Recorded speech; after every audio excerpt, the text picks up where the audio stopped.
বলি, ভাইজান আপনার মোবাইলে কি টাকা শেষ হয়ে গেছে? আর কি কিছু বলার ছিল? যদি থাকে তাহলে বলে নেন। আমাকে সেই কথা ভারী লাগে না এই কথা নয়, আমি ওটা মাথায় নিনে ওই উত্তর দেওয়ার আমার প্রয়োজন নেই। আমি অন্তত নিজেকে মানুষ মনে করি। খুব একটা ভালো পর্যায়ে যেতে না পারলেও মানুষ মনে করি।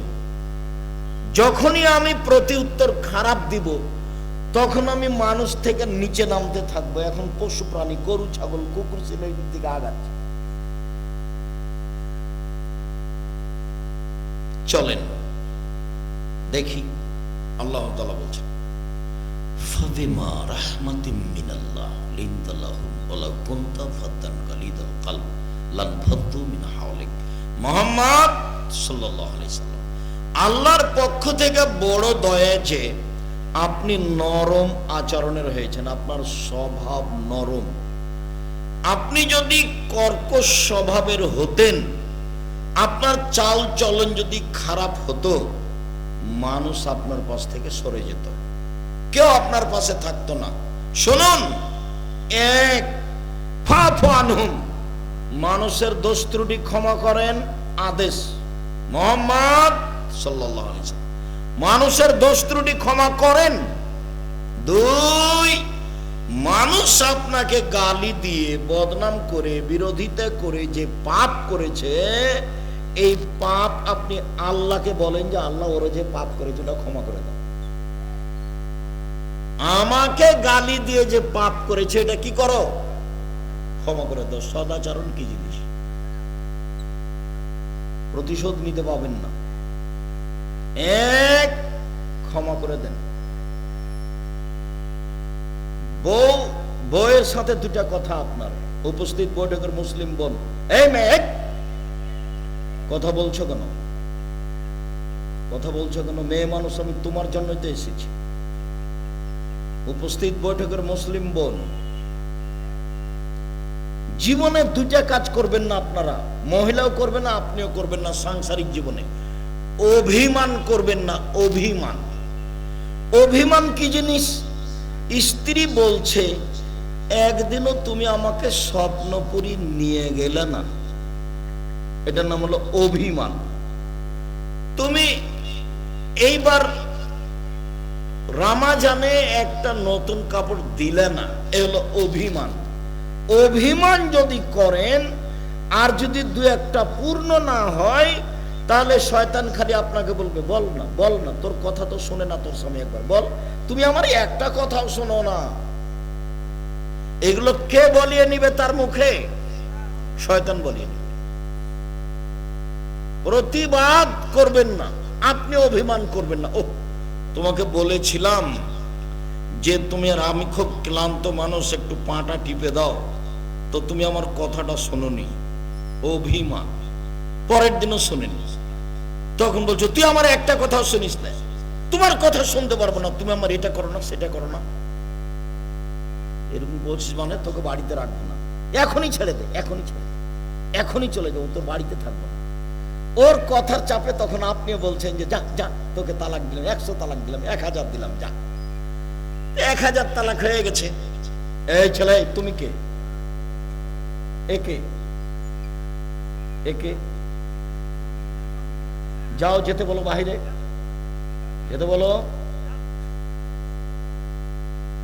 শুনতেছি না মানে কি বলো তুমি? সম্মানিত দিনী ভাই বোন, আপনি কখনো প্রতিবাদমূলক কথা বললে ফলাফল হবে এইটা। 1000 তালাক দিয়ে দিয়েছে, দিয়ে বলছে যে 3 তালাকে বউ তালাক হয়ে গেছে, আর 997টা বেশি হয়েছে। তো এখন তো মৌলানা সাহেব বলেছেন যে 1 রাতের জন্য বিবাহ দিতে হবে। তখন দুইজনই বলছে, কেমন হলো কথা, 1 রাতের জন্য বিবাহ দিব আর একজনের সাথে, এটা কেমন হয়ে গেল? তখন মৌলানা সাহেব বলছে, এটাই, আর কোনো পথ নাই, যাও আব্দুর রাজ্জাক বিন ইউসুফকে জিজ্ঞাসা করো, যাও ওখানে যাও, ওখানে যাও। আব্দুর রাজ্জাক সাহেব, এই ঘটনা, ও বউ তো এক তালাক হয়েছে, 1000 তালাক যদি দেওয়া হয় 1 তালাকই হয়েছে, বউ তুমি নিয়ে সংসার করো, 90 দিনের মধ্যে করলে কোনো সমস্যা নেই, 90 দিন পার হলে তোমাকে আবার বিবাহ করতে হবে। তো বলছে আলহামদুলিল্লাহ বাঁচলাম রে। অভিমান করলে ফলাফল হবে তালাক, প্রতিবাদ করলে ফলাফল হবে তালাক।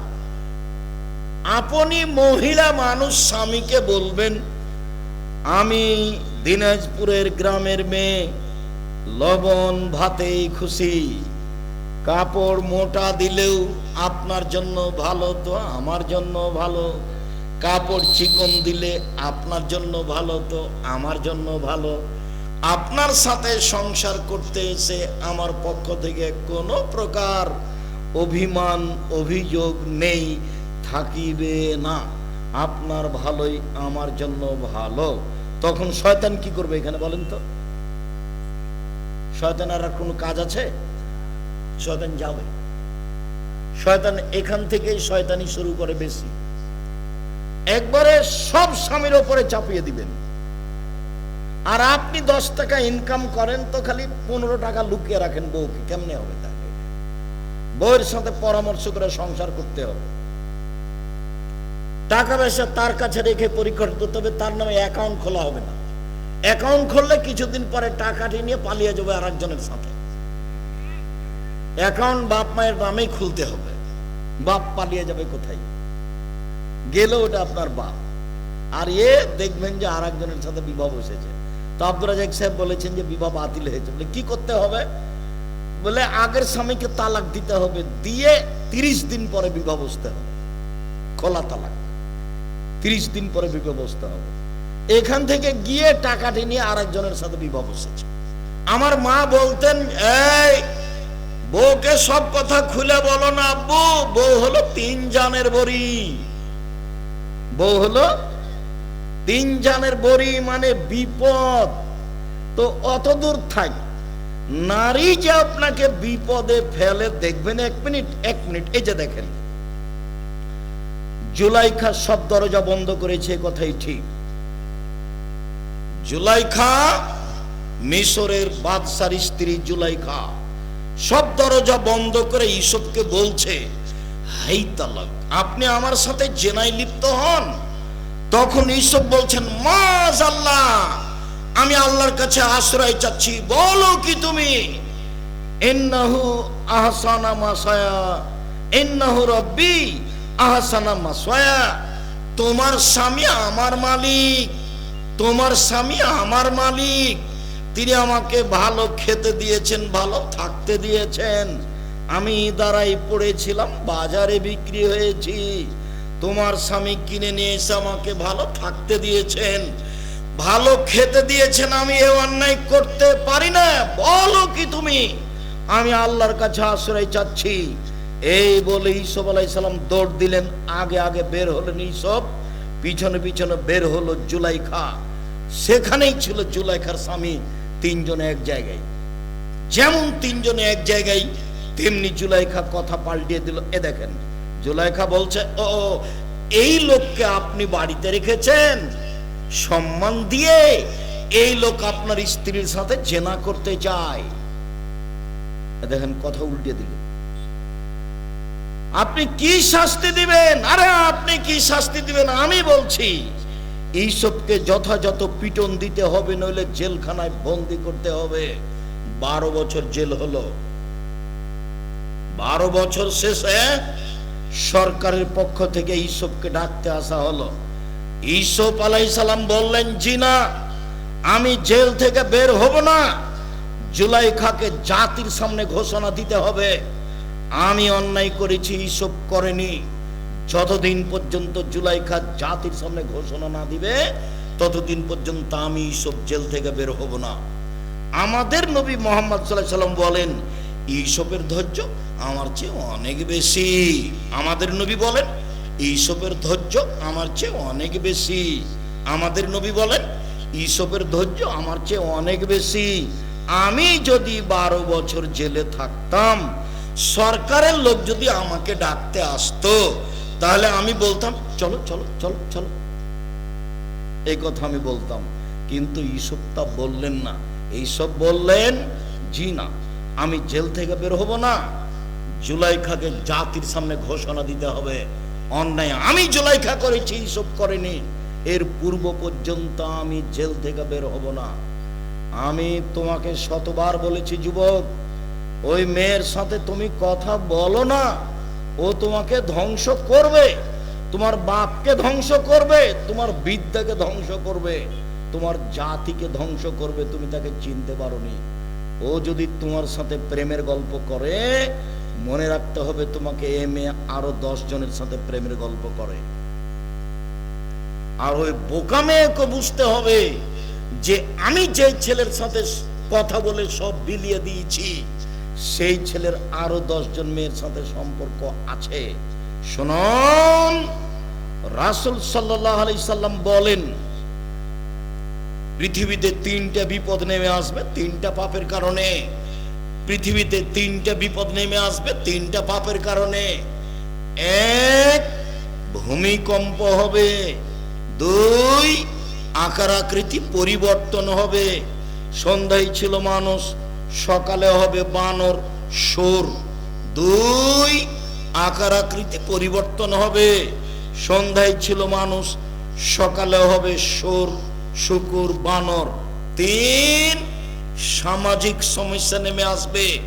মসজিদে মারামারি, মাদ্রাসাতে মারামারি, জমির দাম যা, রেস্টি খরচ তাই, সব সমস্যা চতুর্দিক থেকে নেমে আসবে 3টা পাপের কারণে।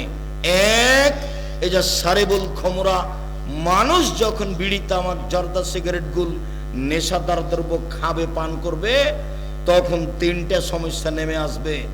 2, জারাতিল কায়নাত, মেয়েরা যখন নাচবে, সব মোবাইলে মেয়ে নাচে, সব দোকানে মেয়ে নাচে, সব বাড়িতে মেয়ে নাচে।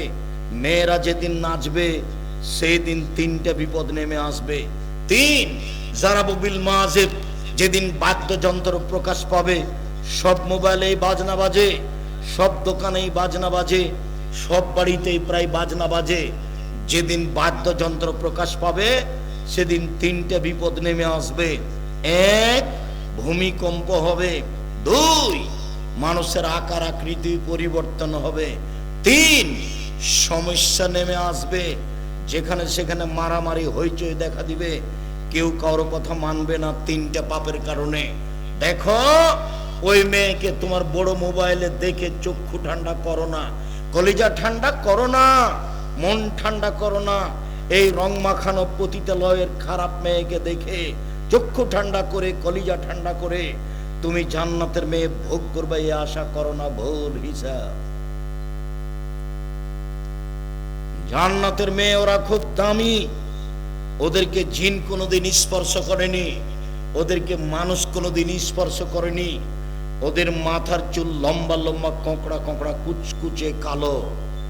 ওদের চক্ষু হচ্ছে টানা টানা, লম্বা লম্বা, মনে হচ্ছে যেন সুরমা লাগানো আছে। একবারে ডাগর ডাগর, বড় বড়, লম্বা লম্বা চোখ বিশিষ্ট তারা। তাদের কোনোদিন পেশাব হবে না, তাদের কোনোদিন পায়খানা হবে না, তাদের কোনোদিন হায়েজ হবে না, তাদের কোনোদিন কাপড় ময়লা হবে না। ওরা ভিন্ন ধরনের নারী, অতীব সুন্দরী নারী। এই নারী জান্নাতে ভোগ করতে হলে এই রং মাখানো পতিতালয়ের নারী থেকে বিরত থাকো, পথ সহজ। আল্লাহর নবী বলেন, 3 শ্রেণীর মানুষ জান্নাতে যাবেই। এই ছেলে, ওই যে বাচ্চাটা দৌড়াদৌড়ি করছে, আমি এখান থেকে দেখতে পাচ্ছি, তুমি দেখতে পাও না? তোমাকে যে বললাম, এই পাড়ার ছেলেরা যারা প্রোগ্রামের ব্যবস্থা করেছো, তারা এখানে দাঁড়াও, একজন মধ্যে একজন দাঁড়াও, ওই মাথায় একজন দাঁড়াও, মাঝামাঝিতে একজন থাকো, ওখানে অন্তত 10 জন দাঁড়াও। কালকে যেখানে প্রোগ্রাম ছিল 30-40 হাজার মতো মানুষ ছিল, অন্তত 40 জন পাহারাদার ছিল, 40 জন। পিপিলিকা এদিক ওদিক যেতে পারবে না। তোমরা নিজেরা একটু দায়িত্ব পালন করো, যাতে করে পথটা আমাদের জন্য যারা এসেছি আমরা, আমাদের জন্য যেন সহজ হয়। একটু বলে নি, 3 শ্রেণীর মানুষ জান্নাতে যাবেই যাবেই যাবে। এক, আল্লাহর ভয়ে কাঁদে যে। 2, আল্লাহ রাস্তায় পাহারা দেয় যে। 3, অপর বেগানা নারীকে দেখে চক্ষু নিচু করে যে, সে জান্নাতে যাবেই। এবার তোমার মোবাইলের কি হবে? এবার তোমার বাড়িতে দেওয়াল ভর্তি টিভির কি হবে? এবার আপনি যে কলেজের প্রিন্সিপাল, মহিলা কলেজের, আপনার কি হবে? আপনি যে গার্লস স্কুলের